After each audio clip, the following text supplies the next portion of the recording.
I'm Alexander Bruce and I created Hazard: The Journey of Life.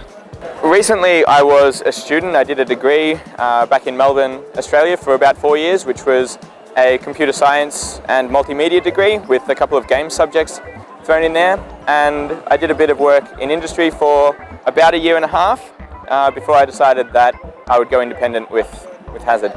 Hazard: The Journey of Life was described as a philosophical first-person, single-player explanation puzzle art game, which is a little bit of an abstract explanation, but it's very fitting. It's a game that's about philosophy and life, set within a non-Euclidean labyrinth of wonderful spaces. The player starts off, they know nothing about the world because it's not following any rules that we've got in other games, and they're learning about all of the mechanics, which allows them to explore other spaces in the game. And by the end of it, they've uncovered this really giant labyrinth and they've found all of these wonderful systems, all these wonderful spaces, and they've gone on a journey of life.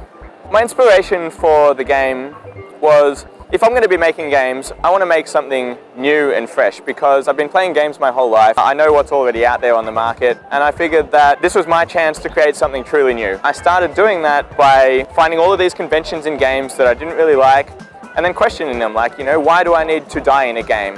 Why should I have puzzles that require lots of reflexes, etc.? So I was exploring breaking a lot of conventions and then seeing how all of those design changes that I'd made related to each other. And at the end of it all, I ended up with Hazard. It was a completely iterative thing. I didn't start out with some overall vision of the game. This is just how it turned out. My current plans for the future are to finish Hazard. I'm not really setting any 5-year goals or anything. I don't have the intention to stay independent forever because I didn't have the intention to go independent with Hazard in the first place. That all just sort of happened. I'm going with the flow with a lot of it. I know that I've got, a commercial PC release coming up. Consoles may happen in the future, but all of that is currently up in the air. I need, to work out things with the PC side first. And then, I don't know, I'll see how things go. The major advice that I would give to people isn't really aimed at people who are already established independent developers. They sort of know what they're doing. I'm more about giving advice to people who are currently students, for example. Step outside the mindset that you're just a student, you're just working on student projects. Hazard was never just a student project. It was a portfolio piece, and I needed it to transcend just what I was learning at the university.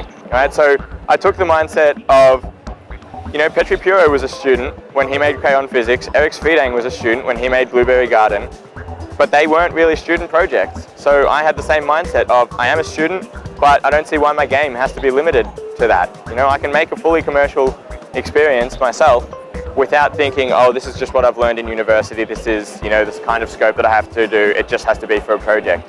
Start thinking about where the game can go in the future, not just where it can go for marks.